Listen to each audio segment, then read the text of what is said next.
Hey, everybody. Welcome back to the local Marana broadcast/podcast. We are here after a holiday weekend, the Memorial Day weekend, and I hope you remember to take time and honor those that have served and, you know, the families that are the parents and stuff of those that have served and made the ultimate sacrifice. And, you know, we're coming back a little rusty today. You know, Scott just got back from a nice long vacation in Denver, helping his SR2 graduate appropriately. How you doing in there, Scott? Why don't you take us to weather and tell us about your trip and talk about traffic and all that? You got it, David. I'm doing all right. A little rusty. You know, it's the box is the most challenging on the live broadcast, and you know, if you haven't done it in a while, then you need to get back into it. There's so many buttons in here. So let me hit one that goes right to our traffic, which right now, let's take a look. Let's see what we got going on. Looks like nothing much going on in Marana. We do have one clearing, but it's way out Aber Valley area. If we, let's zoom into this Costco. Looks like we've got a little bit more related to construction than anything else on some of our delays down I-10 around the Costco area. If you're interested in weather, we are going to get over 100 is what the interwebs are telling us. Wonderful. Here by about 4 o'clock. So did you guys, I know that I was out for a while. Did you guys get to 100 while I was gone, or? Yesterday, I believe so. It might have reached 1 minute at the airport. 1 minute at the airport. 1 minute at the airport in the afternoon. That's all it takes. I know that my pool temperature jumped about 3 degrees this weekend, so the heat is on. It's the preheating, right? Now you don't have to use your space blanket anymore. So that's what we got for weather today. It's probably going to be about the same all week. 101 by the time we hit 2 o'clock today. So good luck with that, everybody. There it is. Welcome back, 100s. It's been a while. I think we get them for a good 130 days or something like that. Well, we've got Brian Watson back here in studio with us today. He's been here before, so there's already some chemistry within this whole conversation that we've had. And now he's on our live broadcast today. So listeners and viewers, if you feel compelled to chime in today on the chat and have any questions for Brian, go for it. Brian is a former IRS special agent, and he is the current community outreach specialist for R.O.S.E. And he's been here before. He gave us a wealth of knowledge last time he was here. He shared stories and examples, talked about his career, and he's undoubtedly just one of the most genuine community safeguards that are out there right now. I mean, it's a real thing, and we're going to talk about some more examples of some stuff that you've seen.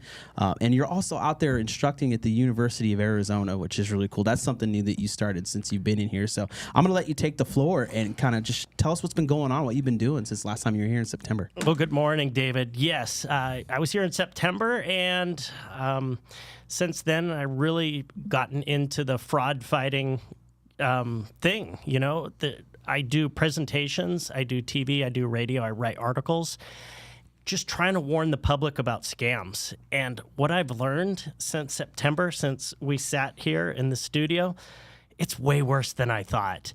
Really? It's unbelievable. And then I go and do presentations, and people walk up to me afterwards and they share their stories, and it's absolutely heartbreaking. Yeah. Sometimes it's a few $1,000s, all the way up to $1 million and everything in between. And are these sometimes people that weren't like reported victims? Like they just kind of took the lump and were either embarrassed, or have they all, for the most part, reported what they were dealing with? Most of them have reported it. Yeah. And, but it's tough. And what I've learned is they're all very smart people. I haven't met anybody who's got Alzheimer's or dementia or lost power over their finances. These are all people that live on their own, travel, volunteer, sometimes work. They handle their own finances. They're just dealing with scammers that are way better at it than they are. Yeah, and especially with AI in the new world, it's got to be making it more challenging. It is. AI is limited right now. And someone told me this: AI right now in its current form is the worst it's ever going to be. meaning every day it gets better and better and better. Right. But most of these scams that I'm talking about are actually very simple, but they're just executed very well. Okay. A lot of times it's just a phone call or an email, but the scammers are reading a script that has proven to work, and they've tweaked it, and they're just very persuasive, sometimes bossy, sometimes they do whatever they need to do. They're like mini psychologists. Yeah. They say the words that the victims need to hear to keep moving through the scheme. Right. And then afterwards, these people are crushed. They lose money, but then they also have a lot of self-doubt. And then it causes problems in families. And, I met a lady who was very close to killing herself. She was just going to take all of her sleeping pills after losing over $200,000. It was the bulk of her life savings. So it's absolutely heartbreaking. I'm accumulating these stories. Right. So it's extremely motivating for me, for the nonprofit I work for, to get out there. Yeah. And sometimes I'll reach out, and a lot of these, places I want to go talk to, whether it's a church or retirement community or working with a law enforcement agency, they just don't want to move as fast as I want to move because there's a sense of urgency. Like, people are losing money every single day, and they're our friends and our family members. Yeah. So let's talk about the nonprofit that you're involved in. What is it, and why did it start? So it's called R.O.S.E., and the acronym is Resources Outreach to Safeguard the Elderly. It was started in 2021 by our founder, Joyce Petrowski. She had a loved one get entangled in one of those nasty romance scams. She was looking for help trying to extricate her from this scheme, and it was rough, and she couldn't get a lot of resources. There's a lot of people that are in the fraud fighting game, but very few nonprofits are 100% dedicated to prevention and resources like that. And so she saw a need. So she started R.O.S.E. And what we do is we're primarily focused on prevention. We want to get out there and meet people where they are, tell them what's out there, and then give them the tools so they don't become victims themselves.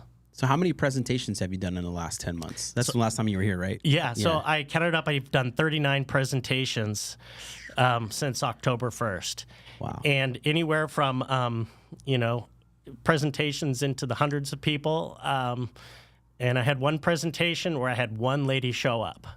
I did a joint presentation with a law enforcement agency up in northern Arizona. I won't name the agency. Just there's no reason to. We didn't publicize it very well. Oh, no. And we had one lady show up. But you know what? We gave her a great presentation. Yeah. Because it doesn't matter if you have one person show up or if you have 150 people show up. You want to tell them what's out there. Right. So with the fraud report that comes out every year, where is Arizona on that report as far as scams and frauds for the elderly? How many, the statistics behind it? How many people became victims?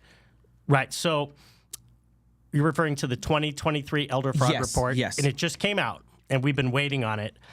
Arizona, we came in number 6 for total losses. Wow. Here's the That's problem. not good. Here's the problem. Yes. Arizona is 14 in population. So we are taking more than our fair share of the abuse.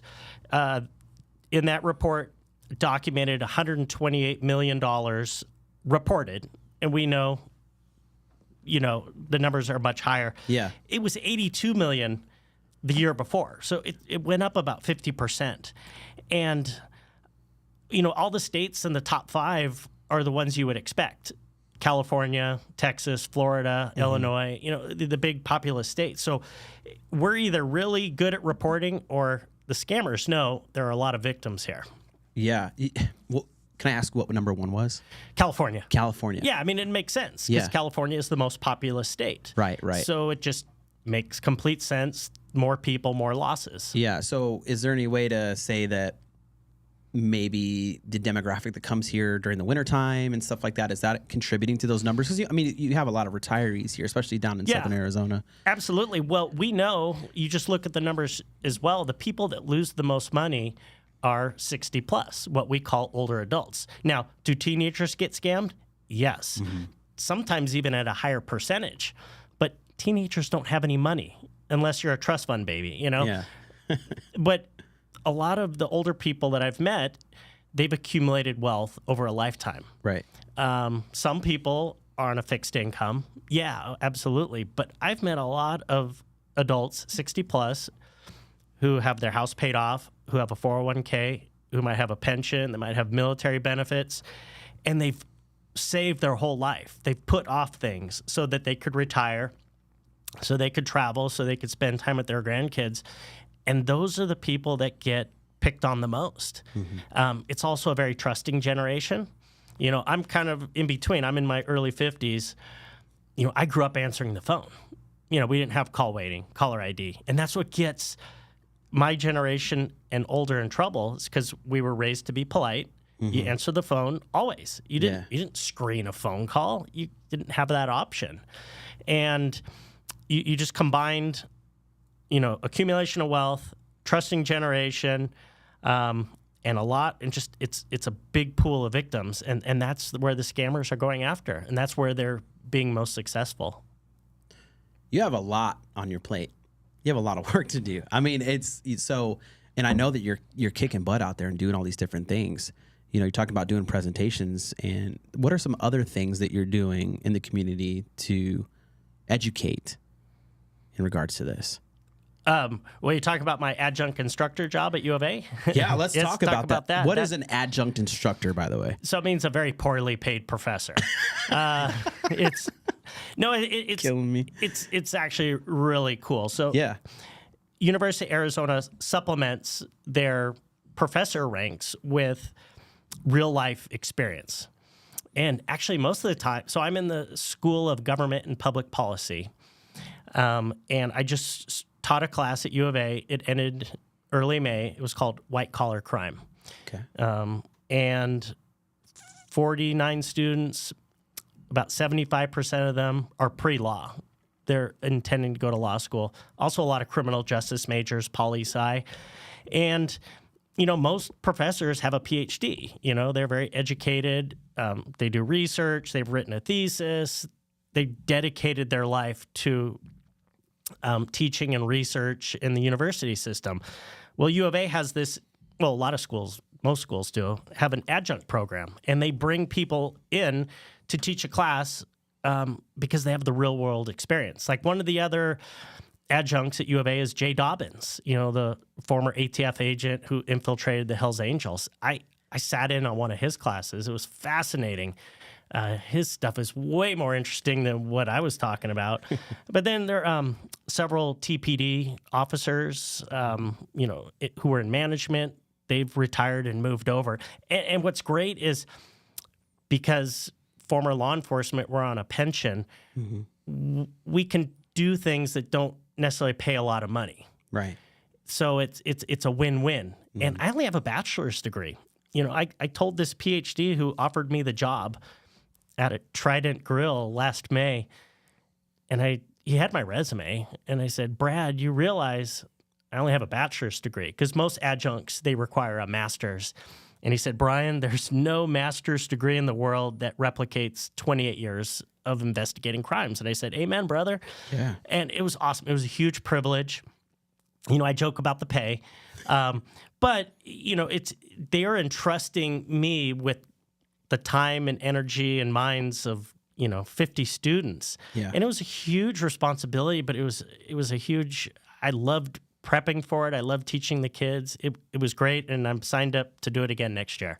Nice. So it's really, really cool. Well, you're a man that don't quit, Brian, because you retired, and you're in all kinds of things. Well, right? You're in R.O.S.E., you're doing quasi-retired. Quasi-retired, but just taking part-time jobs. And then I've actually put in to go back to the IRS 20 hours a week. Really? So I would be an OJI, on-the-job instructor, for some new agents that are just coming out of our academy. Okay. So I would, if all goes well and they pick me up 20 hours a week, show up at the office and just be a resource for these new agents, teach them the ropes, help them become successful IRS special agents. That's really cool. Yeah. Man, I get to sit at the same tables. That's really cool. That's really cool. Yeah. Don't bother me too much, y'all. Yeah. To do your taxes, though, seriously, if you haven't done your taxes, do your taxes. It's really important. I always try to do those early, man. I don't even want to hassle with it. Just it's not worth it.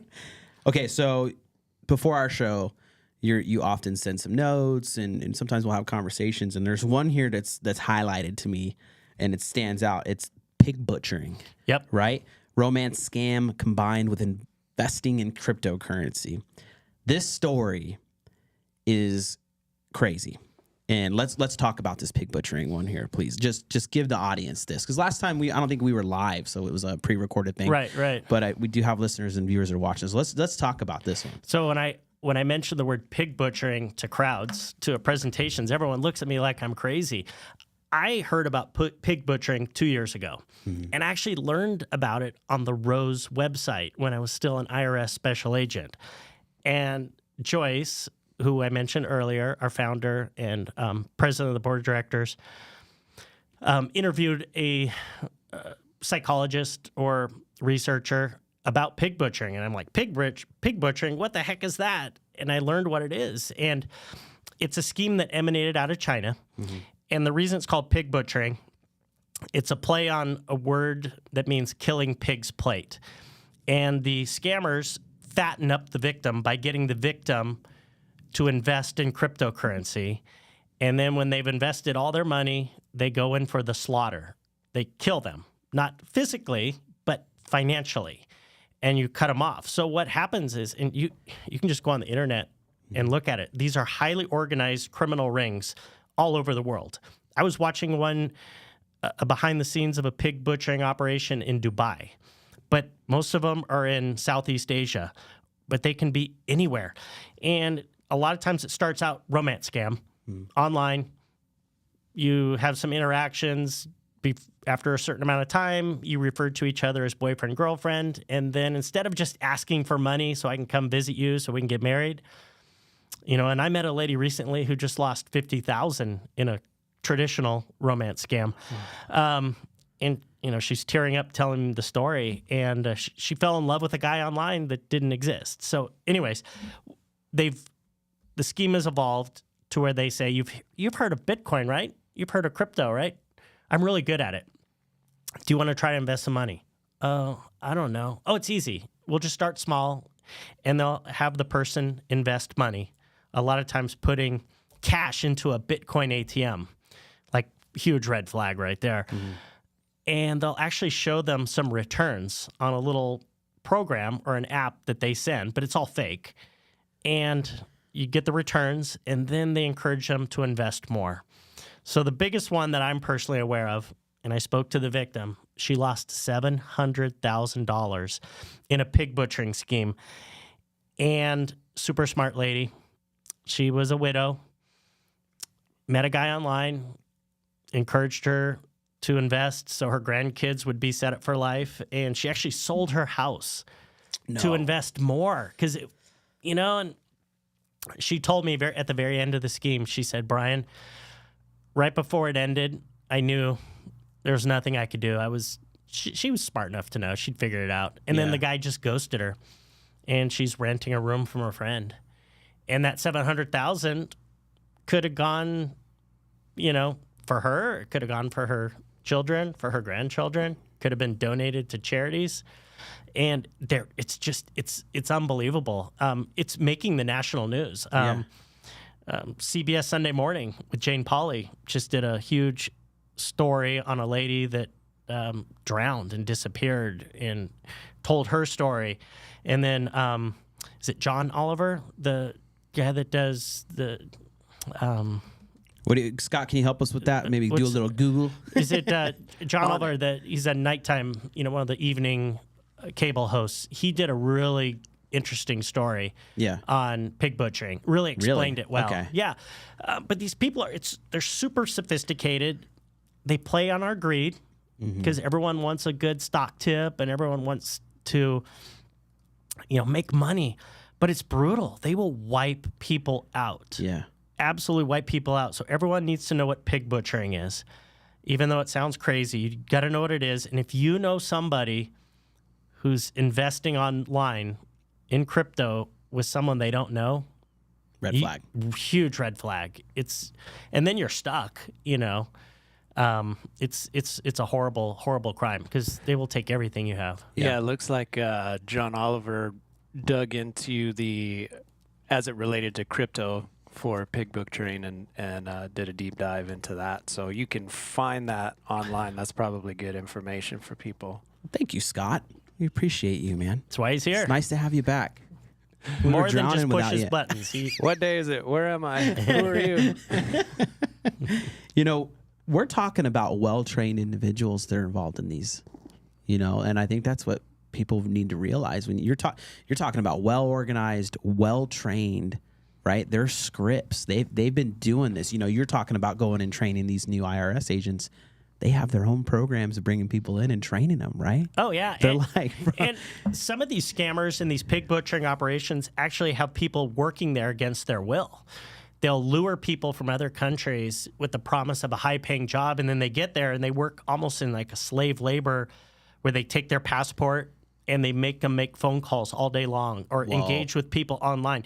These are not just one-offs where you have someone just trying to make scam phone calls. These are criminal enterprises that are well-funded that they just bring, you know, like some of these operations have 1,000 people. I watched a video yesterday, and that was the one from Dubai.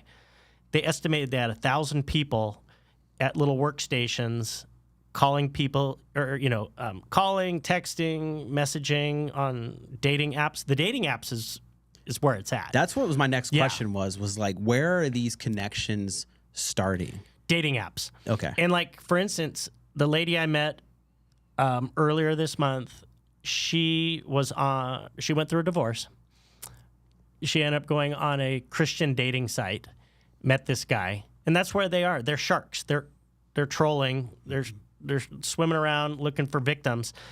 They find people on the dating sites or on like Facebook and Messenger or Words with Friends, and then they'll quickly move it offline because the dating apps have security features built in where they're looking for IPs coming from other countries. So the scammers will get you offline and use something like a WhatsApp or any sort of messaging service that would be separate from the dating app.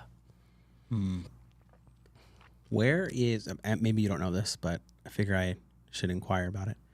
Where is this money that's being taken going? What are these criminal enterprises? Who's behind them? Who's in the shadows? I mean, I'm sure we have an idea of what. I mean, I'm sure there's some terrorist organizations and other things, but is there anyone that stands out where you can go, oh, yeah, that's definitely, they're taking a big chunk of it? Yeah, I mean, every country has scammers. Yeah. And, you know, India has the scammers that did the IRS phone scam, but now they've moved into the tech support scam. You have Nigeria. It's always been a hotbed for fraud. Yeah. You can look up these things called the Yahoo Boys, and it's basically romance scammers that are actually, I actually watched a video of a church pastor in Nigeria cheering on the Yahoo Boys, saying, you know, they're making money and helping other people, you know. A friend of mine got taken by a timeshare scam out of Mexico that I'm sure is being run by the cartel. You know, because a lot of these scams, they're a whole lot safer than moving drugs or moving weapons or human trafficking. It's all electronic, and it can be done so safely. But there's scammers worldwide, and they're only getting better, more organized, and you know, you have to we have to educate people, because just hoping it won't happen to you is not a plan. You know, it's like we have to be proactive. That's why we're doing this right now. Preventing. You got to have those conversations with mom and dad, you know, grandma and grandpa. Let them know these things, you know, what they do. You know, you be careful about answering the phone, clicking on emails, you know, who you're interacting with on social media. Yeah. Well, we're going to go to a quick ad break. I hear the music chiming in. We will continue this after this, and we'll talk about why it is so hard to get someone to leave a romance scam. Discover the power of 88 Crime. where your anonymous tips are rewarded with cash. When you call in anonymously with a tip, you are given a code. With the code and a password, you can walk into a bank and redeem your reward anonymously. If your anonymous tip results in a felony arrest, you can claim up to $2,500 cash reward. Let's stop the silence on crime and strive for a safer community. For more information, please visit 88crime.org or call 88crime. Copper Creek Cookies, Copper Creek Cookies, coppercreekcookies.net. We can print anything on our soft vanilla logo cookies. We deliver them and other sweet treats locally. We are located at 4249 West Ina Road, Suite 121. Call us 520-300-1131. We bake smiles. Copper Creek Cookies, Copper Creek Cookies, coppercreekcookies.net. Are you looking to establish a powerful online presence for your brand? Look no further than Live the Dream Media. Our team of experts possess the capabilities and skills necessary to make it happen. From creating compelling content to analyzing data and making strategic decisions, we've got it covered. Don't let a lack of social media know-how hold you back. Visit ltdmedia.net for more information.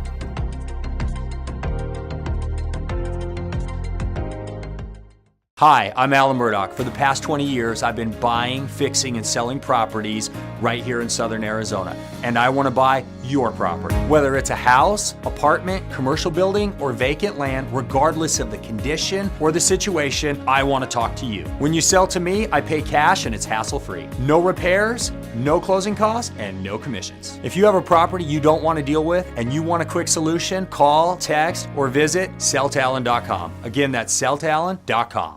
Hi, I'm Melissa Zuppi, running for the Marana Town Council. As a resident of Marana, I've witnessed the positive growth that has created a strong community where people in all stages of life want to live. Unfortunately, with growth comes traffic. One of my top priorities and goals is to work towards securing funding for the improvement of Marana's high-traffic I-10 interchanges and local roadways. Let's keep Marana moving forward together. Vote Melissa Zuppi, Marana Town Council. Hi, I'm Ed Honey, and I'm running for mayor of the town of Marana. I can assure you that if you have water now in the town of Marana, you will have it for the rest of your life. Water is not going to go away. Our water table in North Marana has gone from 300 feet down to 140 feet at the current status. Water will be here forever. Please support Melissa Zuppi, Roxanne Ziegler, and Ed Honey for Marana Town Council. Welcome back. Thank you for all of those awesome places and businesses that have advertised on our program. And if you're interested in doing so, there's plenty of spots open and you're always welcome. It helps us pay for the lights to be on and us to continue this as we increase our reach. We'll be moving into the TuneIn app pretty soon here, where you'll be able to listen to us in your car, on your drive to work, and maybe we'll have some programs for the drive home. But all right, let's continue where we were at, okay? And I was talking about the romance scams. And there's one thing that really stands out about this is it seems that individuals may hold on to this love and hope of the relationship that it is real, right? And be in this kind of sense of denial, because I know we can all probably agree that we've met somebody that was in a relationship, whether short-term or long-term, that really was just stuck in it, trying and not wanting to leave it and not wanting to lay it to rest, right? And that happens with these romance scams, right? It does. Someone will message them online, and it starts out real innocent and sweet and a little back and forth, and then the scammer starts saying things they want to hear. And all of a sudden it becomes that perfect boyfriend, that perfect girlfriend, and they have a picture, and things escalate real quick because people share things real fast online. Yeah. They're very open to share because that's the only way to communicate the only way to interact is to communicate by typing. It's not like going on a date where you might be a little more reserved and, you're spending time with them and doing activities, going on hikes, going out to dinner, going to movies. They're just interacting all day long. And these people fall in love with like almost a perfect image of what they want a mate to be. Ugh, so cringy, man. Ugh. And that's why it's so insidious, because not only do they end up taking money, but they take away their trust in fellow human beings, not only as just friends, but even as a romantic interest. So it just really leaves people jarred, and they just don't want to interact, or they can never really trust again. Romance scams are so insidious because it's like they get them in both ways, money and in trust. Yeah. And I can't help but think about the emotional trauma that comes from it as well. Like with yourself, like I'm just thinking like, man, I let that happen to me. Like it's got to be hard. You gotta like grieve yourself and forgive yourself in that. I mean, it's just it's absolutely brutal. And this lady I met recently, she referred to the guy as my Peter, and she had a picture, and like they were gonna get married, and she thought she found the person that she was gonna spend the rest of her life with. But it was a complete lie. Everything was a complete lie. And she lost $50,000. It could have been more. Yeah. It could have been the $700,000 we mentioned at the beginning of the show. It's absolutely brutal. And it's just hard to extricate them. And that, as I mentioned earlier as well, was the impetus for Joyce to start this nonprofit. Mm-hmm. Was trying to get that loved one out of that romance scam, because the scammers will split up families and say they don't want you to be happy. They don't listen to them, listen to me. We're going to be married. And it's actually considered domestic violence. I learned that by speaking to a psychologist here in town. She said romance scams, even though there's no physical interaction because of distance, mm-hmm. It's actually considered domestic violence because of the control, because of the grooming, because the absolute control that these people do, mm-hmm. And it's just an awful, awful scheme. Yeah. Hey, Brian, I got a question for you. So you talked a little bit about AI and how challenging it's the worst it's ever going to be. So obviously these scams are going to get more and more difficult to sniff out. And I would imagine there's going to be some sort of return back to that human-to-human interaction, because you're going to get to the point where you don't trust anything that you see online. Yeah, have you noticed a shift in that mentality, or are people still kind of open and willing and just not educated as much as they need to be right now? That's a tough question. I mean, the biggest thing with AI I see is it cleans up emails. So instead of noticing the grammar mistakes that we would have seen over the years, that like, oh, this is coming from another country, this is not an English first language speaker. I'm seeing a lot of that. I don't think we're there yet. I think we're at the point where we're just going to have to assume every voicemail is fake. Yeah, exactly. That's crazy. Because I've played around with AI with a former colleague, and he recorded my voice and then had it say whatever it wants to say. And I'm like, that's my voice. I was invited to join a presentation with Pima County Sheriff's Department down at Tucson Estates a couple months ago, and the deputies that are part of their detectives put on a huge presentation, and they took a guy's voice they recorded beforehand and then made him sound like he was stuck overseas asking for money. And everyone there knew this guy because he was like the HOA president, and we're all sitting there going, yeah, that's him. Wow. Because we heard him talk, and we're like, that's him. So if you had received that voicemail from him saying, oh, I'm in Italy and I lost my passport and my credit cards, can you send me money? Most people would. So that's a very effective use of AI to fool people. Yeah, we were messing with that a couple weeks ago. I recorded my voice. Remember, Scott?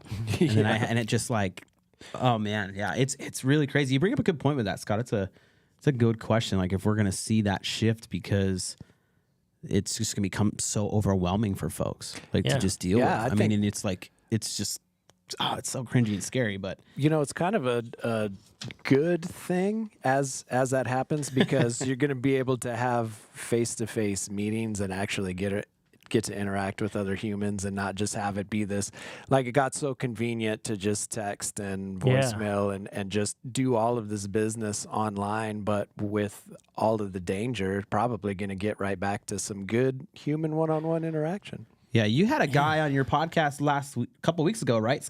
Kevin Adger.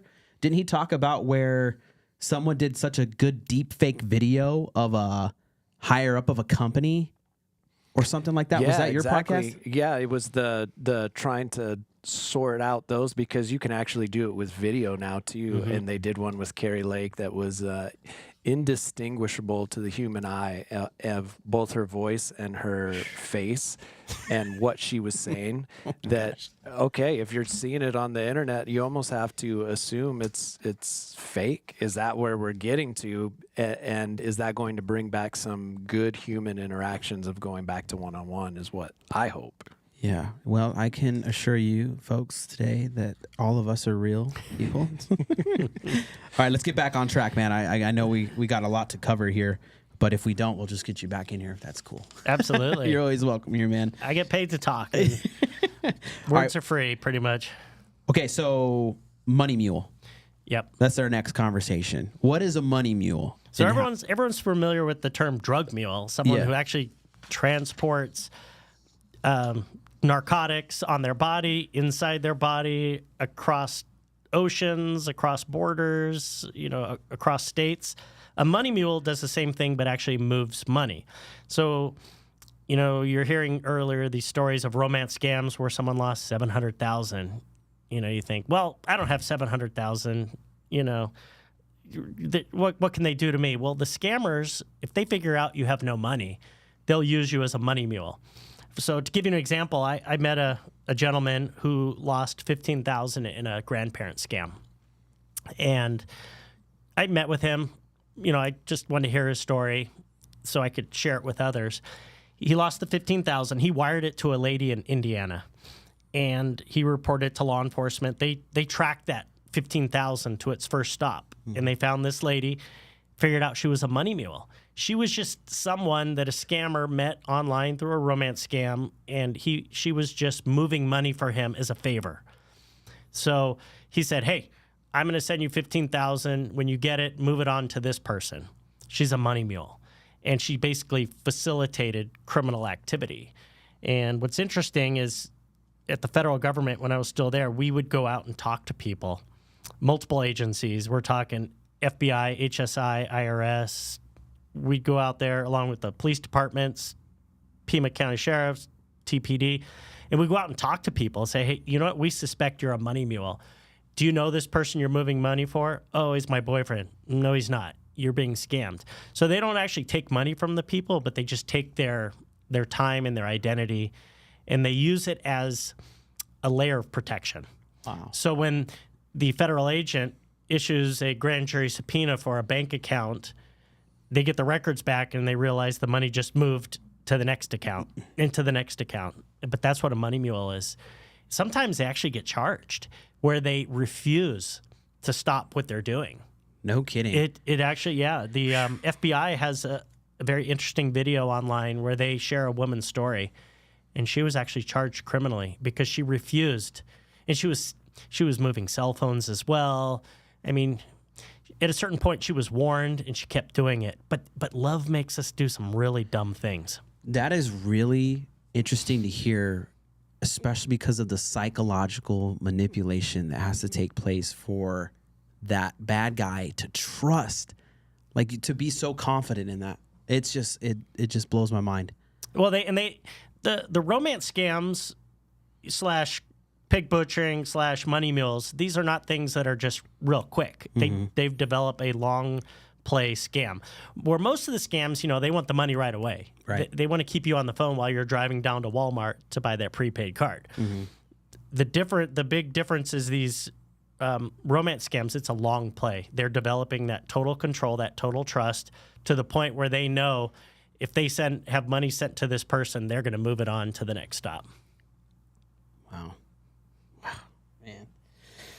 Okay. You know, I got hit by a money mule scam, now that you talk about it, when I was 19 years old.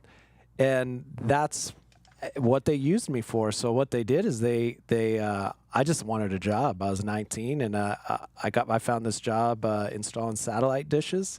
So we went to California, and they set us up with all the training to install satellite dishes. And at the end of it, they said, well, what we need is some information, because we need to build this business bigger. And long story short, what they did is they pulled student loans in our names as workers and got the money funneled to them for the student loans, when all of us 19, 20-year-old kids were just looking for like blue-collar jobs to install satellite dishes. And they used us as a money mule, and that dude got caught, and he had to do like a long time in prison. Wow.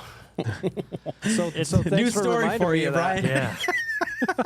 Everywhere you go, someone comes and drops something on you. Yeah. So you, the beekeeper. Okay. Yeah. I saw like the graphic for it, I think on Amazon Prime, and I forgive me, because in my shallow and quick look at it, I'm like, who wants to watch something about a beekeeper? Yeah. Jason stated, I'm like, what is this? But obviously there's something more to it, and I need to listen. So what's going on with the beekeeper? Why is it on our talking points today? Yeah, so the movie came out in January. I went and saw it right away. And the reason why I saw it is the premise of the movie is a friend of Jason Statham's character in the movie gets scammed in a tech support scam. And actually, the character is actually Felicia Rashad, who was Mrs. Huxtable from The Cosby Show. And so, you know, everyone knows who she is. Everyone loves her. And it was a close friend in the movie. She's sitting at home, laptop, and a little thing pops up saying, you know, your computer has viruses. You need to call this number right now to get it fixed, which is a huge mistake because it's a scam. Mm-hmm. And when you call that number, you're calling the scammers. And the movie did an excellent job portraying how a tech support scam might go down. It was done so well, to the point where I was sitting there thinking, if that was me or a family member, we could easily fall for it, because they had an answer for everything. She said, well, I have a tech support person that I could call. No, we don't want you to lose those photos of your grandkids. And at a certain point in the movie, they ask for the remote access, where they send a little message and you give them permission.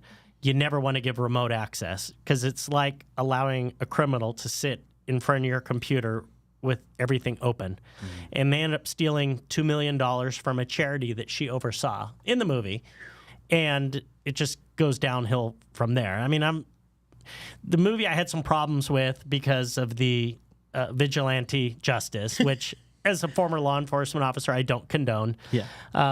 And I did not like the way they portrayed the law enforcement agencies in the movie, but you could understand in the movie why someone would want to go after criminals, to the point where you're rooting for Jason Statham. Right. But I like to talk about the movie because it really brought attention to the tech support scam, and that's really the crime du jour right now. Really? It is. People call you up and tell you, one, someone's trying to take your money out of your bank and you need to move it quickly, and they're going to get you to move it to a Bitcoin ATM. I met a lady named Sue, not her real name, up in Phoenix. She actually lost $200,000 because she got a call saying someone at the bank is trying to steal your money. We're going to protect it. And they were very bossy. They're pushy, and they got her to move money to a Bitcoin ATM, and she had no control over it. But I met this lady in town here in Tucson named Connie. I spoke at an event in Oro Valley at the police department in March. She came up to me afterwards and said, I lost money in a scam. It's affected me terribly, to the point where I struggle watching the news, but I want to tell my story. So Connie did a TV story with KOLD 13. We went on Wake Up Tucson together earlier this month, and she also did an article in the Explorer. But she was at home, and this is how the tech support scam works. Gets an email from McAfee, and she actually had McAfee by chance, and they said, we've upgraded your service. It's an extra $20 a month. If you don't want it, you need to call. You know, huge red flag. She called the number, and they said, okay, we're going to refund you the $20. but then they demanded the remote access because that's the only way they can repay you is through where you have to request it. And they made it look like they paid her $20,000 by mistake. Mm-hmm. And they'll either do one of two things. They'll say, oh, no, I'm going to lose my job. We got to get that money back. I'm going to lose my job. I'm, a single mom with, multiple kids. Or they'll say, we're going to arrest you. You just stole from us. There's multiple variations. But Connie found herself sitting in front of a Bitcoin ATM feeding cash that she withdrew from her bank. And she was even told by the scammers, if the bank asks why you're taking out the money, just say you're buying a car. Wow, that was my question. Yeah. It's like, this is usually the banks will ask you. They will, but the scammers will have you on the phone.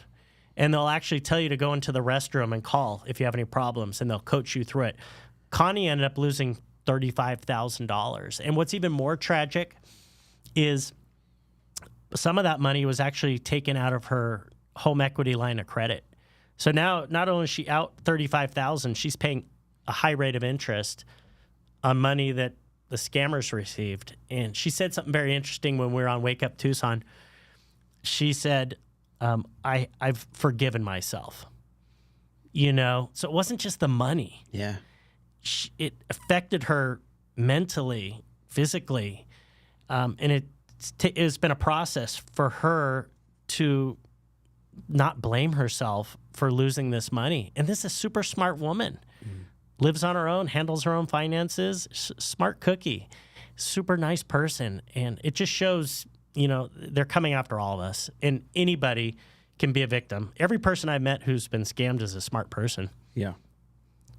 Every day, I don't know if it's the same for you guys and people watching and listening, but every day I get some sort of scam attempt. Yep. Like, it's not just like every once in a while. It's literally every day, whether it's emails, phone calls, text messages, the one, hey, your postage needs to be paid, or your package is here. You need to click here to get your information to come pick it up. Yeah, I received one over the weekend claiming to be UPS, and they actually had, for the first time I've ever seen, a picture of a package on there. No kidding. Yeah, and you can't read the name, but you could tell it's a box wrapped up with a white label on it, and you're like, oh, I must have ordered that. I might have to. You just can't click on those links. No, it's relentless. When I do my presentations, I like to show a picture of me from 20 years ago doing a presentation out in California, and I was talking about scams. Yeah. And I was a young agent, no gray hair, very naive. And what did I talk about? Identity theft. Is that still a problem? Yes, and it will be forever. And I talked about the Nigerian email scams. But looking back and reading that article from that presentation, because there were 400 people there, it was kind of a big deal. We didn't even have smartphones back then. Yeah. And the scammers back then were not organized. They were haphazard, the way they called and emailed you. They were easy to spot. They weren't so prevalent. And like you just said, we're getting bombarded daily from scammers, and they keep trying new things. And the problem's only going to get worse because it's so profitable. So knowing, that I used to work for the government, you can't prosecute everybody. Yeah. It's just there's not enough resources. So we have to prevent people from getting scammed in the first place. Right. Who's Andy Cohen? So he's the guy behind the Real Housewives series. And he's the reason I like to talk about Andy Cohen is he got scammed. And I use him as an example because he went on the Today Show maybe earlier this year and shared how he got scammed on just a bank scam. And dude's 55 years old, because it's not just, senior citizens that get scammed. He's a super smart guy in the prime of his life, and he got scammed. He actually went on Today Show live for about 8 minutes and told his story. And if anybody out there wants to go watch it, just look up Andy Cohen Today Show. And he was so impressed about how good they were. They had an answer for everything. And you watch his interview and you realize, yeah, they could get me. They could get my mom. They could get my dad. They could get my neighbor. But I always like to show that when I do a presentation, because most of the times I'm speaking to groups that are 65 plus, to let them know it's not about how old you are. It's not how smart you are, how much money you are. They're coming after everybody. The older folks lose the most just because of the accumulation of wealth. Mm-hmm. When you talk about that, it opens. In my head, I think about all of the tech and all of, like, let's say you're in business, right? And you have to collect your payments and stuff like that, right? It causes this strife in that industry as well, because you're not participating in it, but the trust factor is starting to slowly be chipped away. Going back to what Scott said, it's just slowly getting eroded by all of these bad actors. And it's like, so, I'm sure these places are working on it, but, all these tech companies and Google and all that, I'm really hoping that with all this AI stuff is we have to be combating the bad actor and what can happen with these tools if they're not safeguarded, right? Like I feel like it's a responsibility on everybody that should be, because I feel like we're going to start losing that balance.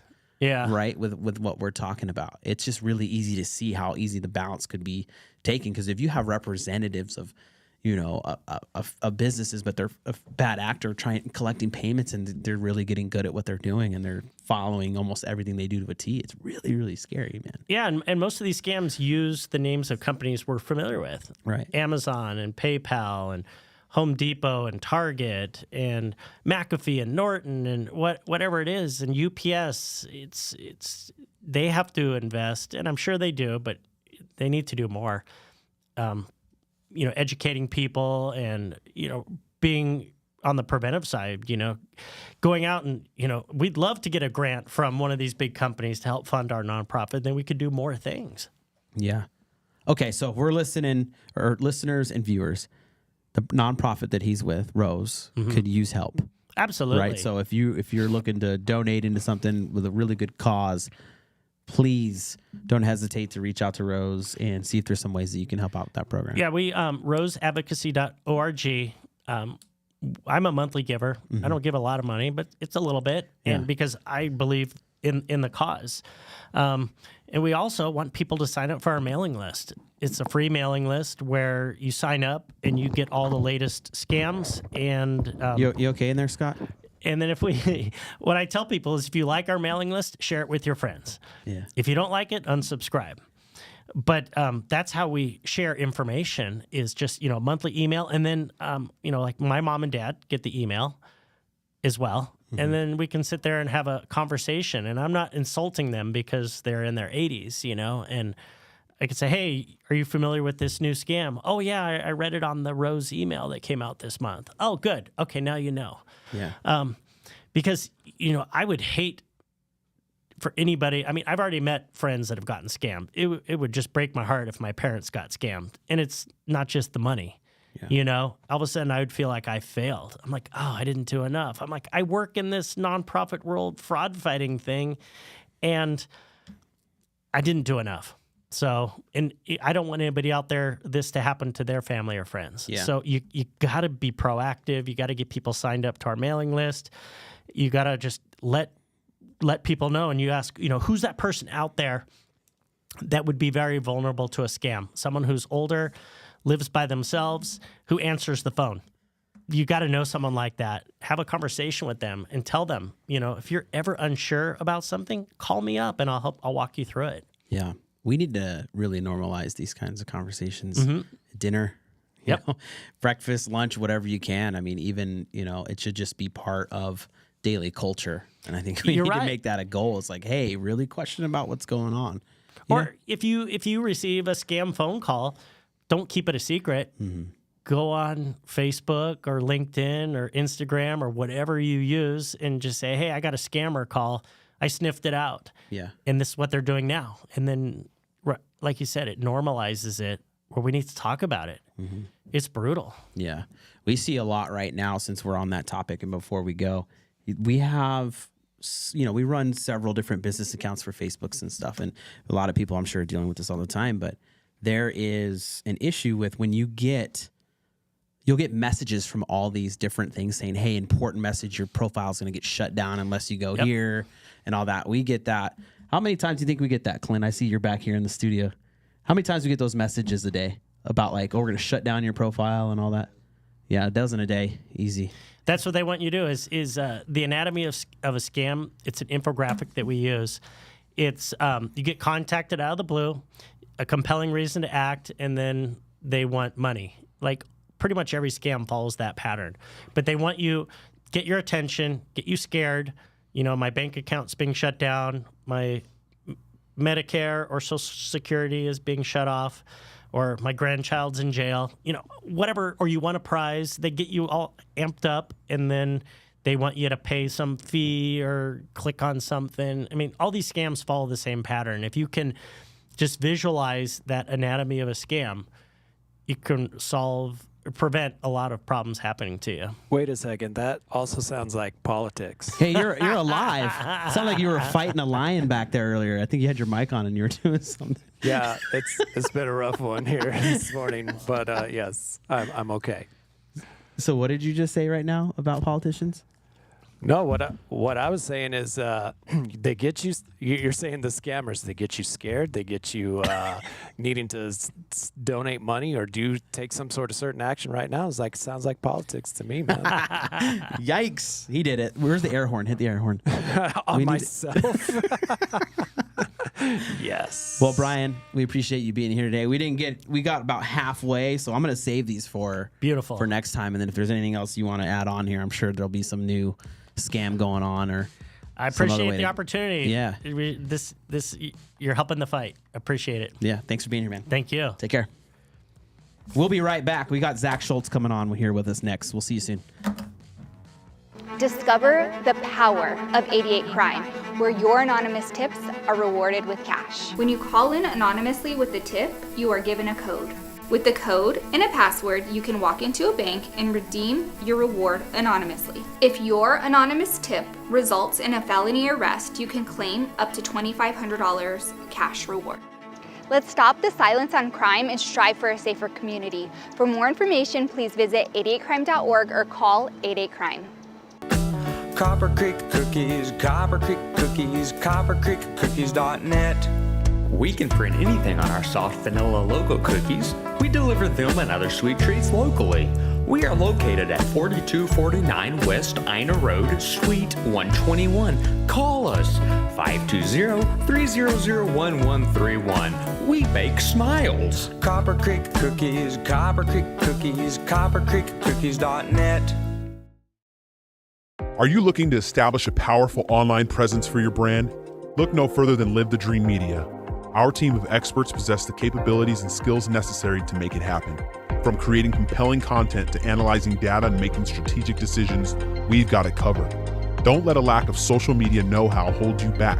Visit ltdmedia.net for more information.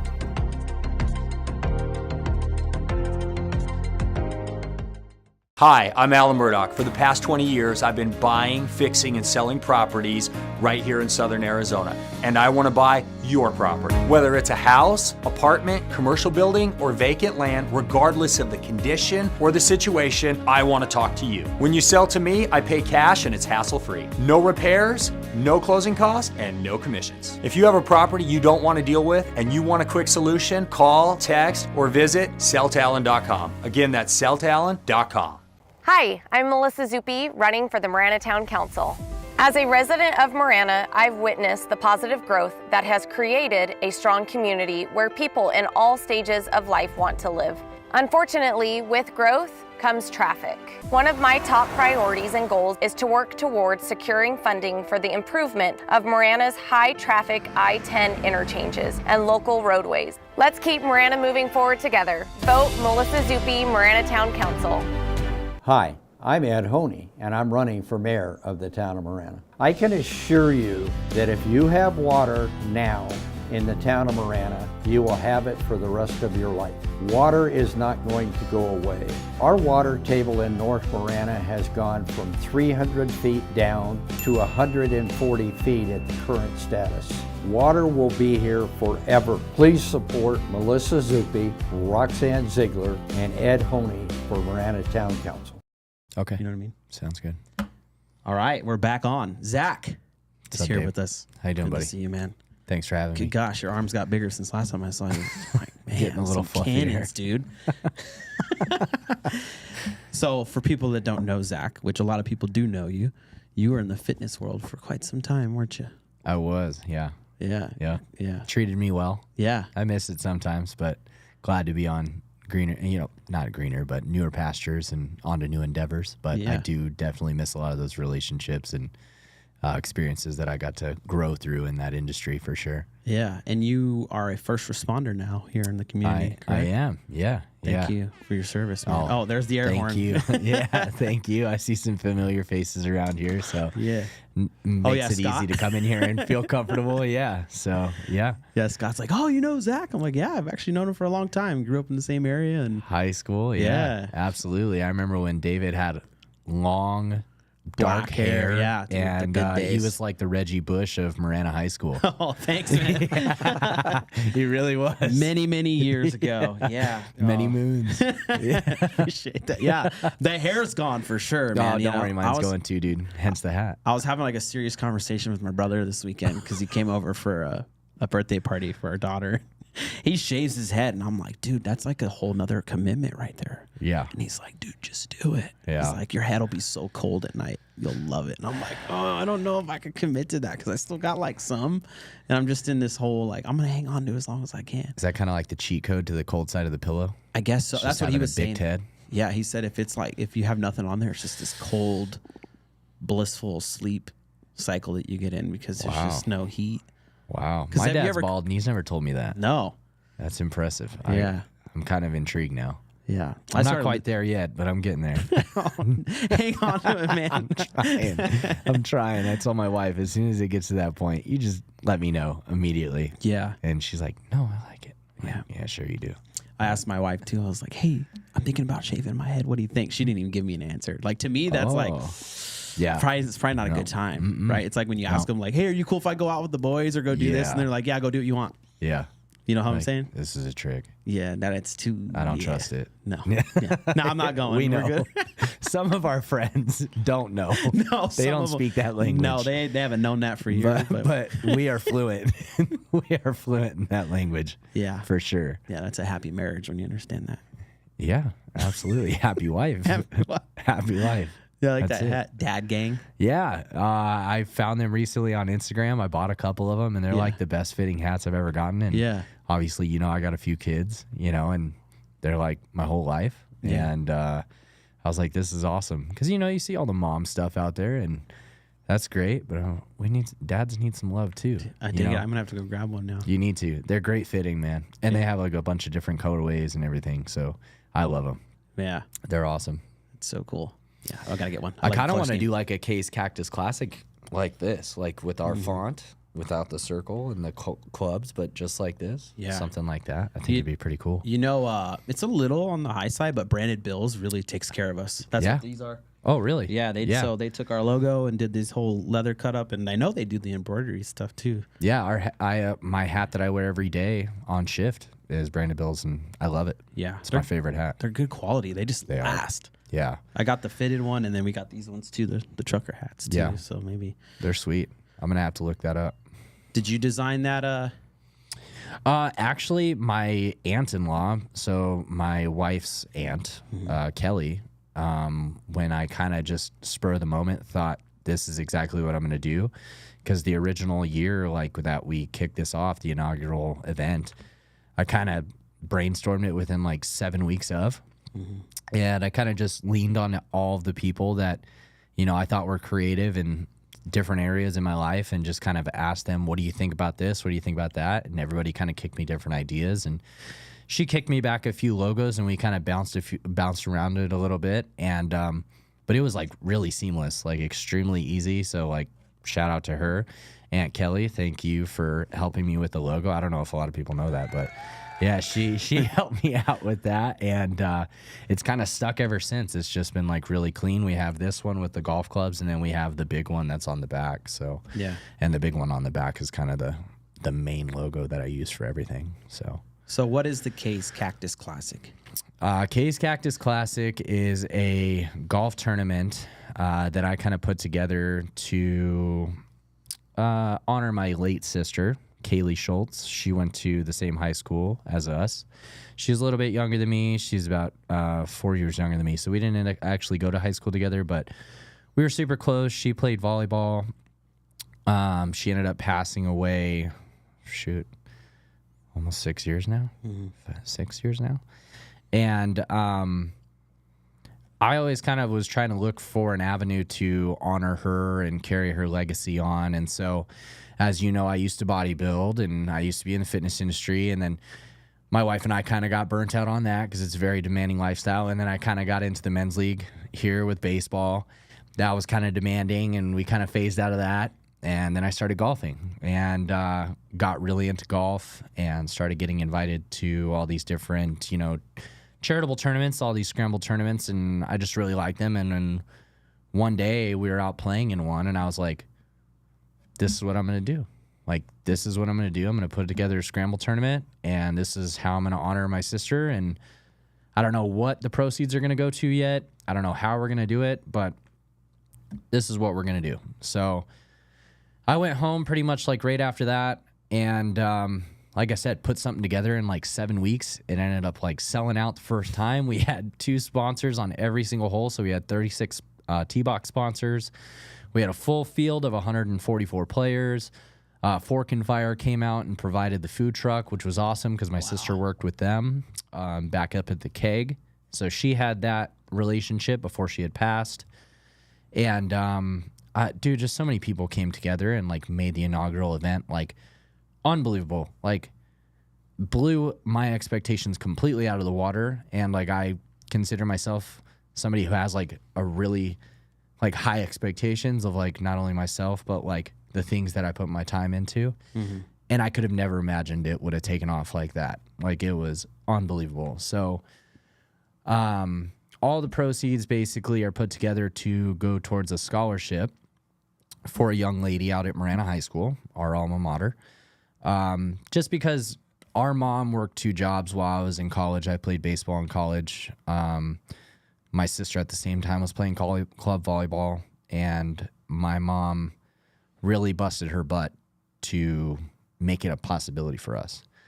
And so growing up in Picture Rocks, I saw a lot of kids who didn't get out of Picture Rocks. I made a lot of relationships with, kids that lived in Continental Ranch, and that was kind of like my friends that I gravitated towards in middle school and high school.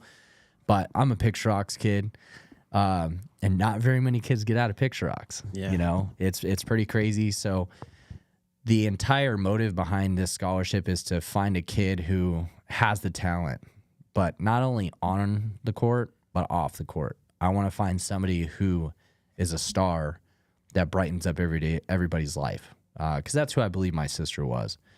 I believe she was somebody who, when people were in bad places, they gravitated towards her just because her smile was infectious, her character was flawless. Like, I just thought so highly of my sister, and I think a lot of people did too when she passed away. Like, it was very evident how many lives she touched. And so I wanted to find a way to carry that legacy on. And Kay's Cactus Classic has been that avenue for me. Yeah. So you had a lot of support that came right away. A ton. Yeah. That's because of who you are and who she was. Well, thank you, man. I mean, in the community, that. It wasn't, when I saw it, I didn't hesitate to, I don't know if I got in on the first one, but when I saw. No, you did. Yeah, you did. I was like, yeah, we're going to do something over there. I don't have the time to go play golf, nor do I have the business to be on now.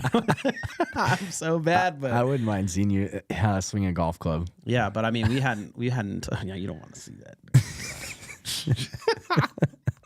that. No, we hadn't talked much pray for a couple years, but I was like, hey, dude, I'm in. I mean, that's what happens when you set that tone of how you treat people from those young ages, like you're talking about with your scholarship. That's so important. I mean, look what it transitions to in the future, right? Like, you feel overwhelmed almost from it, huh? Oh, like, absolutely, man. Like, it was. I mean, I think in the darkest hours of like my sister, passing, that is the only thing that got us through was the lives that we touched, that she touched, reaching out to us and lending a hand. I mean, like Josiah Palika and Corey Coles Perez and Billy Conley, you know, the day after, like on a whim, putting together a car wash at Coyote Trail Elementary. Like that's where my mother-in-law works. That's where my mom works.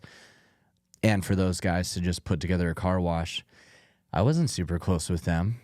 Neither was my sister. But like they saw us in pain and they put something together. And like that was just one example. Like so many people did so many different things for us. It was just unbelievable. And it was just like kind of like you reap what you sow. You know, the seeds that you plant, like they will grow. And I think you're right. Like it's just the relationships. Like my in-laws and my wife and some of my friends give me, like even guys on my crew, they give me a hard time because we'll go places and I'll see people and they're just like, you know everybody. And I'm like, I'm just a relationship driven dude. Like I feel like it's extremely important for me to be friendly and make a relationship with this person because you have no idea what those people are going through. And honestly, like it feeds my soul too, you know, and I know it fed my sisters. So, yeah.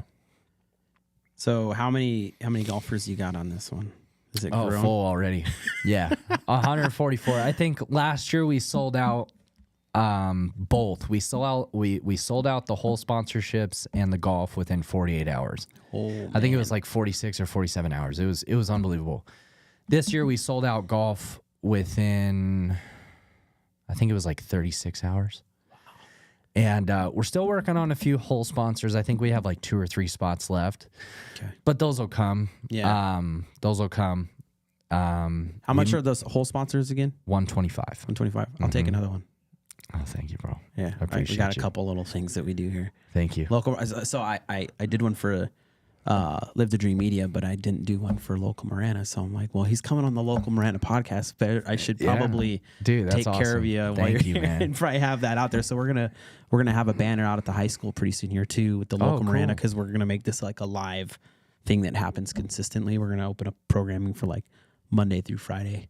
Oh, that's our goal for the fall. Heck yeah, we're man. gonna have hosts, so there's gonna be like your drive to work. You'll be able to listen to us on TuneIn or that's awesome. Watch us. And that's stuff so like exciting. That. So, but it's a no brainer to support your cause and have some advertising out there on the holes, man. Thanks, man. I really appreciate it. Plus, you'd be like, hey guys, go scan that QR code and go watch me on there. Yeah, right. Exactly. Well, and it's like that's what makes it so easy, you know, and so different. I think like if we can put a QR code on like your sign this year or like your Local Marana sign, because I don't think we have one on LTDs, because I know I still have your sign. Yeah.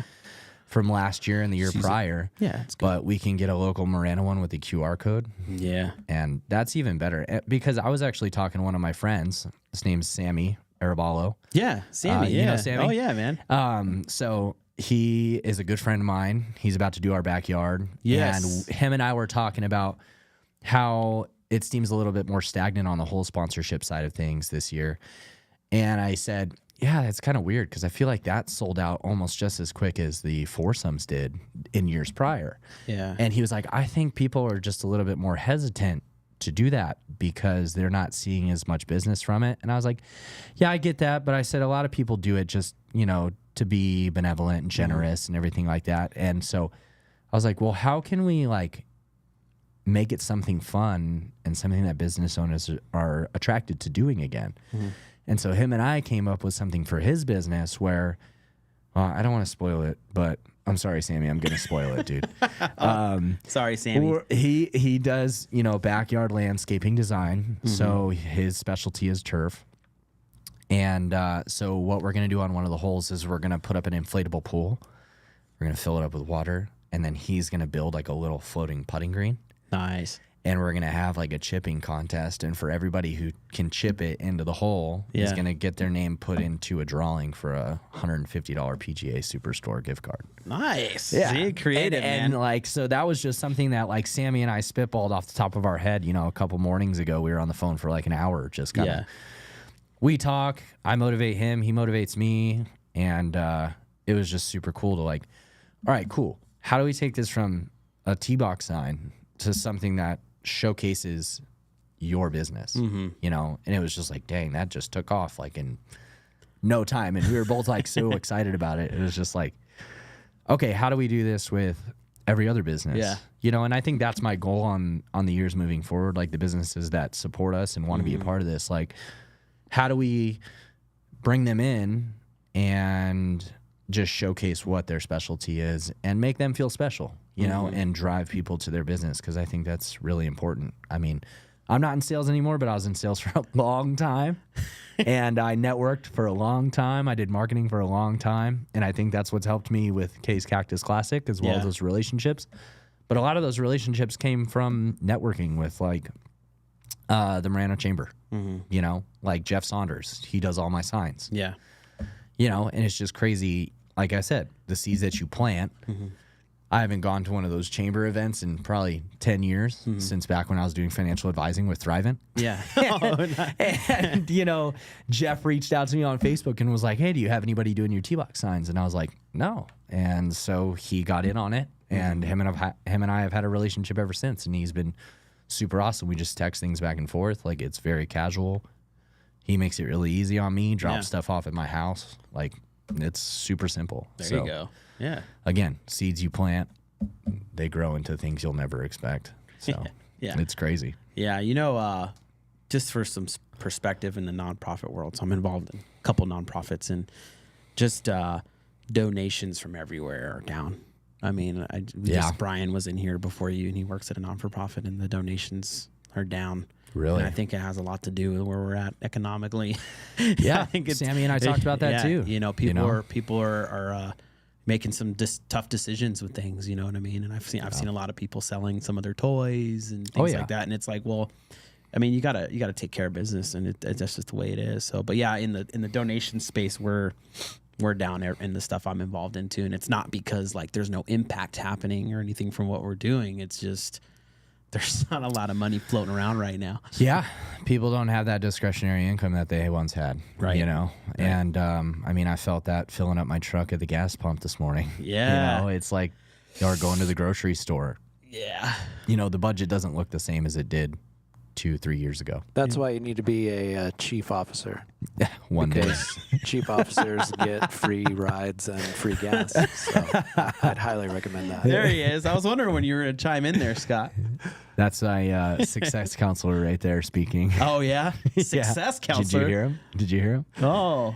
He's leading me on the he path. just kind of pops up every now and then and says, do better. Did you guys work together at all, Scott? No, not together. I was kind of transitioning out. I was still running ops when he first came in, but I think other than just talking a little bit in the academy and through graduation, we didn't get to hang out a whole lot. But, you know, if you're a Golden Rancher, I'm down with you for life. So yeah, I'm happy to. Chief Rob was like the voice of there is light at the end of the tunnel. Like, just keep pushing in the academy. Him and Chief Grissom, they were the ones that came in, and it was like, it's going to be okay.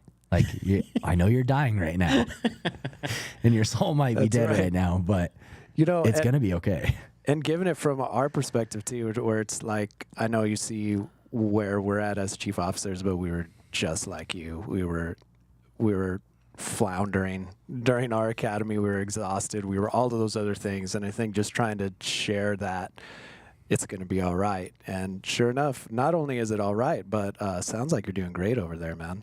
Oh, thank you. I appreciate that. I'm on a good crew, and they hold me accountable. And, you know how it is when you first get off probation and get out of the academy. You know, you really just are out there to try to make a good impression and, you know, show that you're a good teammate. And, you know, that was things that attracted me to the fire service before I even got in on it, just being and playing sports my entire life. So you need to be relied upon.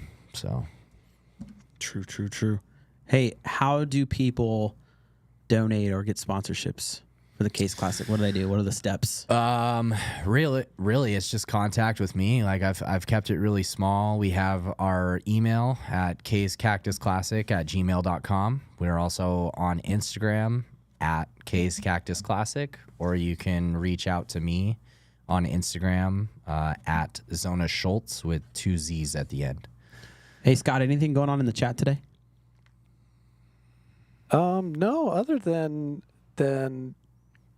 our repeat offenders, The usuals, the usual which we suspects love, and are thank you so much. absolutely firing up. But you know, we can add that stuff in the chat, and I think that's a fantastic idea, Zach, on finding little different ways that people can be more creative with their whole sponsorship, because I think that makes it fun. And that, you know, then you're not just looking at a sign, you're going like, oh, what do these guys do? And you have a QR code, or you have a little fun way to interact with that company. I think that's an awesome idea.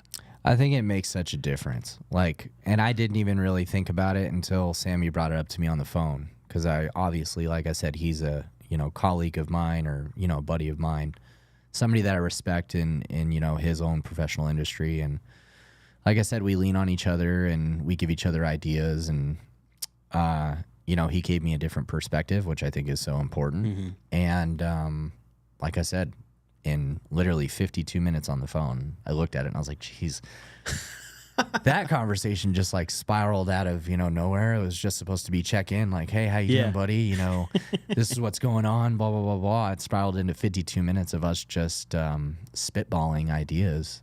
And look what great idea came out of it. Yeah, you know, I think really it's going to be a good hit.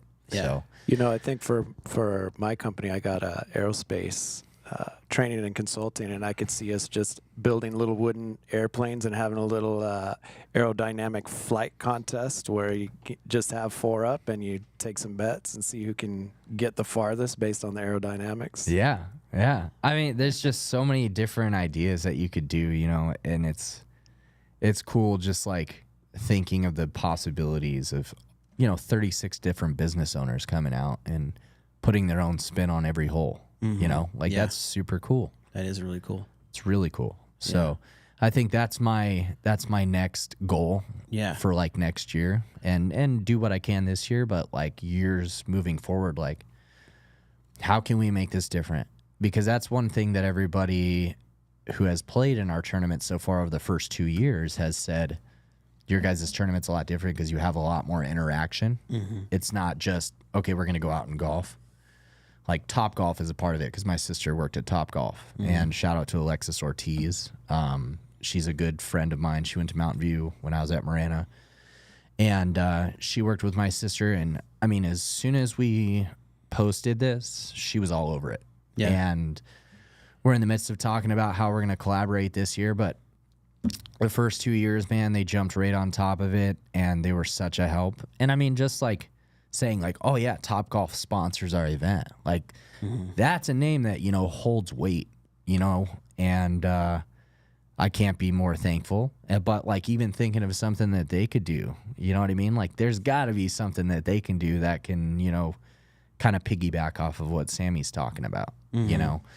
So I think the possibilities are endless. Yeah. I'm excited. You're going to have a whole board pretty soon here. It's going to be sick. You're going to be full-blown I can't wait. non-for-profit, and you're going to be I can't wait, dude. It's figuring gonna be out what so you're going to cool. do next. That's what Sammy said too. He's like, dude, he's like, you're only in year 3. Yeah. He's like, you sold it out in the first year, and he's like, what's next? I'm like, dude, I don't even know. a gala. I have no idea. Yeah, I'm like, I have no idea, man. Like, Yeah. I really don't. Like, it's just was an idea that popped in my head out there playing golf one day, and I love it. Like, it's because I love golfing, and I know my sister did too, you know, working at Top Golf. And above everything else, like, it's about the generosity, you know, it's about making an impact in the community that we grew up in. Yeah. Because, I mean, I don't know if you remember, but I don't remember a lot of people coming around and saying, hey, we're going to donate jerseys this year. No. You know, like, I remember us going, hey, what do we have to wear? yeah. You know, Yeah, you know, absolutely. the new coach out there, Philip Stewart, you know, I've seen him on the show, right? He's had to piece together so much more because his program grew immensely. Really? Yeah, and thankfully he came on our show and he got really, really good sponsorships and some No money way. donated. Thousands. That's awesome, dude. Yeah, no, it was really cool. I played in the tournament, the Marana Athletics tournament last year at Omni. And so that's why I had reached out to you and I said, hey, if he needs any help, you know, this upcoming year running a golf tournament, let me know. Okay. And so, because it was really great. Like, it was nice to see somebody just so passionate and emphatic about the program and just getting people out there. Because, like I said, back when we were playing, and I mean, I don't mean to age us, you know what I mean? Like, we're not that old, but Yeah. we didn't have that enthusiasm around our programs back then.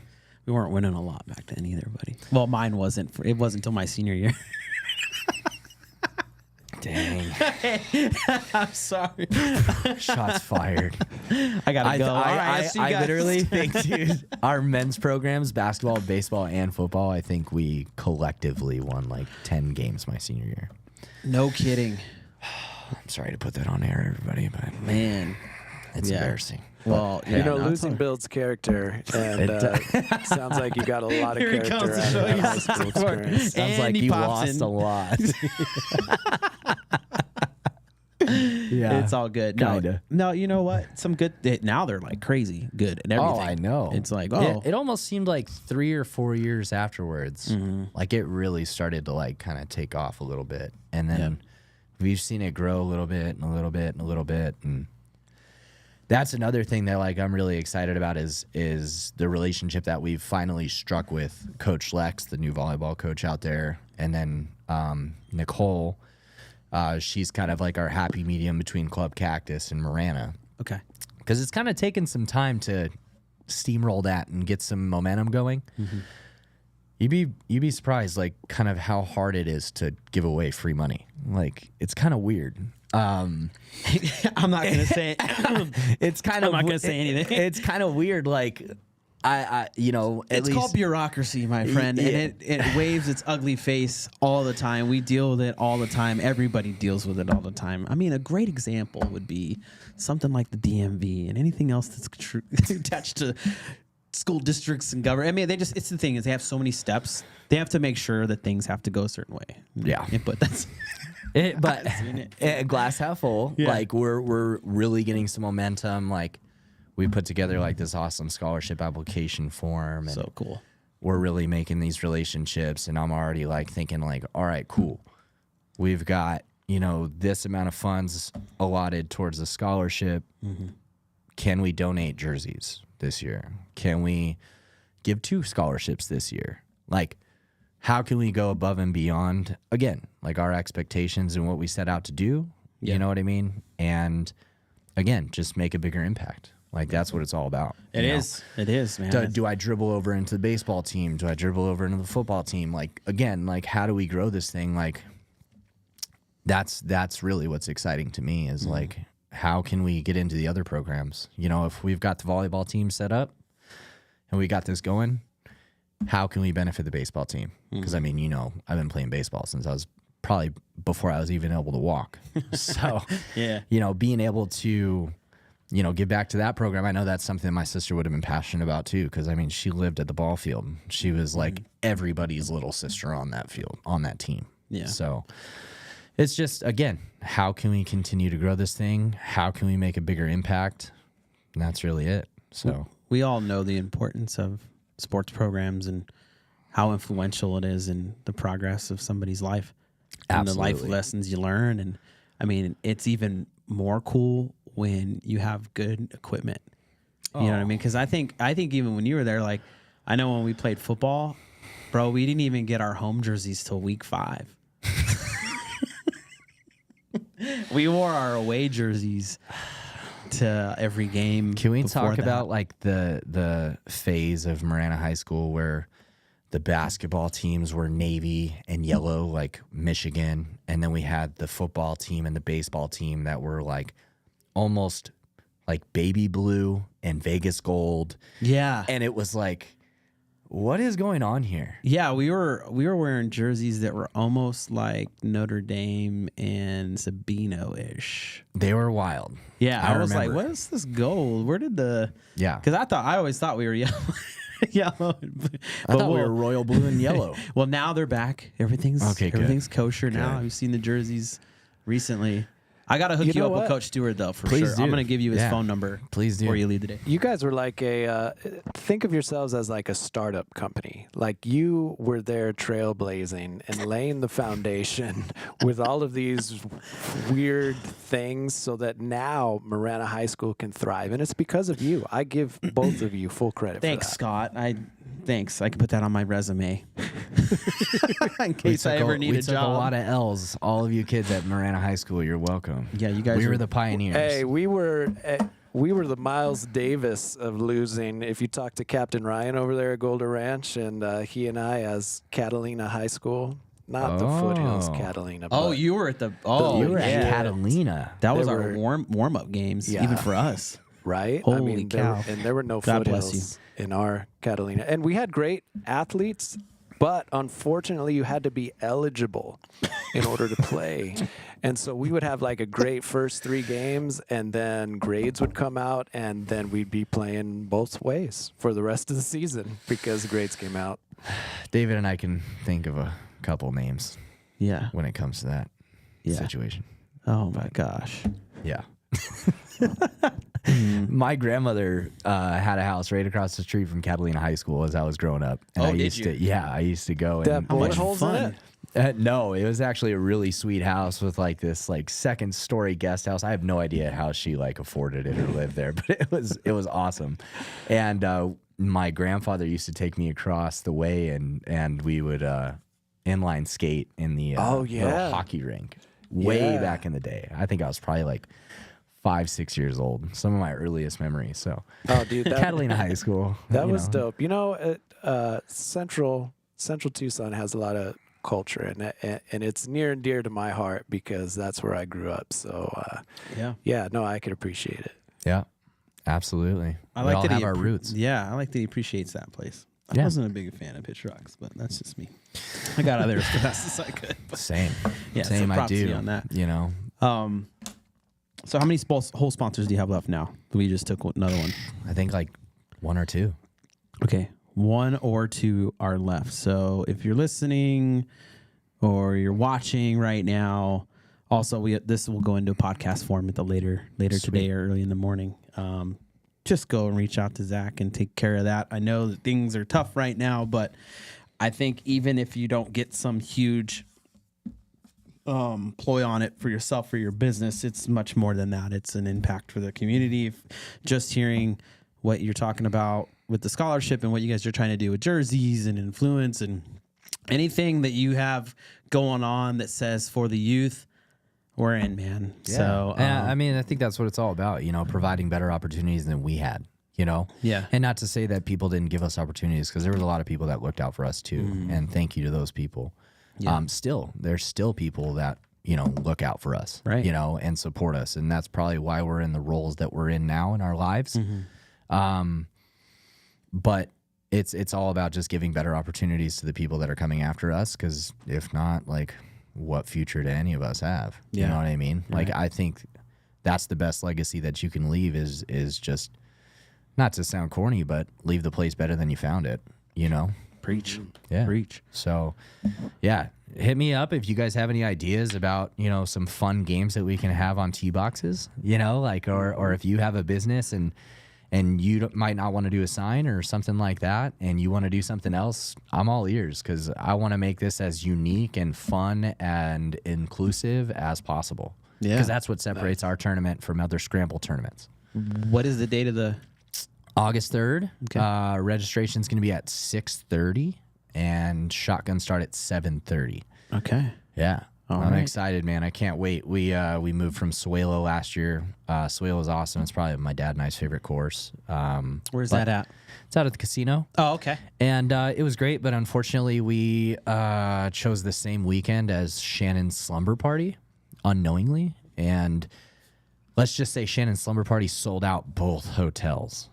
Like both. Whoa. And it was like, oh, well, okay. I guess we're, you know, we're kind of second on the map here this weekend, which was cool. But Omni's closer. You know, we have some friends and connections up at Omni. There you go. And it just seemed like a better opportunity for us to get up there and stay a little bit closer to Northwest side. Because if we forgot anything at Suelo, it's a 40-minute drive. Yeah. You know? So. Yeah, for sure. So, yeah, we're excited to work with Omni. Can't wait. If you're not sponsoring or if you're free that day, we do have the heckle hole, which is basically like the waste management. Nice.